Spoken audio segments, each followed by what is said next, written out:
આજરોજ તારીખ 28/11/2024 રોજ જિલ્લા કક્ષાનો 10મો બાળ વિજ્ઞાન મેળો ધનસુરા ખાતે મંત્રી ભીખુસિંહ પરમારની ઉપસ્થિતિમાં ઉજવાયો।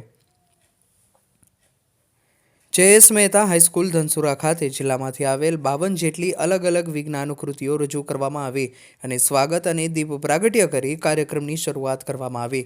જિલ્લા શિક્ષણ અધિકારી પૂર્વ એમએલએ મહેન્દ્રસિંહ બારૈયા, કેળવણી મંડળના પ્રમુખ કાંતિભાઈ પટેલ, જિલ્લા શિક્ષણ અને તાલીમ ભવનના મદનસિંહ ચૌહાણ, મામલતદાર ધનસુરા, કેળવણીના હોદ્દેદારો અને કારોબારી સભ્યો તેમજ સમાજના અગ્રણીઓ ઉપસ્થિત રહ્યા હતા। બાળકો દ્વારા અલગ અલગ કૃતિઓ તૈયાર કરવામાં આવી હતી અને દરેક બાળકોએ પોતાના પ્રોજેક્ટ વિશે માહિતી આપી હતી। બાળકોની કૃતિઓ જિલ્લા, રાજ્ય કક્ષાએ તેમજ રાષ્ટ્રીય કક્ષાએ પસંદ થાય તેવી શુભેચ્છાઓ મહેન્દ્ર બારૈયાએ પાઠવી હતી।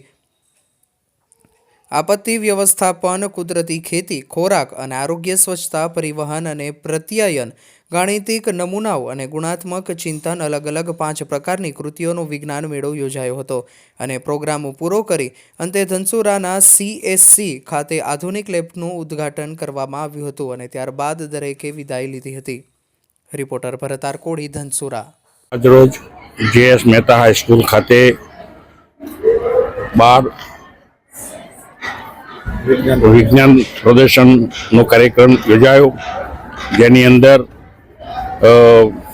સાબરડેરીના ચેરમેન શામળભાઈ પટેલ, પ્રોતિજના પૂર્વ ધારાસભ્ય આદરણીય મહેન્દ્રસિંહ બારૈયાજી, આ સંસ્થાના પ્રમુખ ભાઈ શ્રી કાંતિભાઈ, શિક્ષણ સાથે સંકળાયેલા સૌ નિષ્ણાતો અને બાળકોની હાજરીમાં આ એક ખૂબ સુંદર કાર્યક્રમ આજે થયો।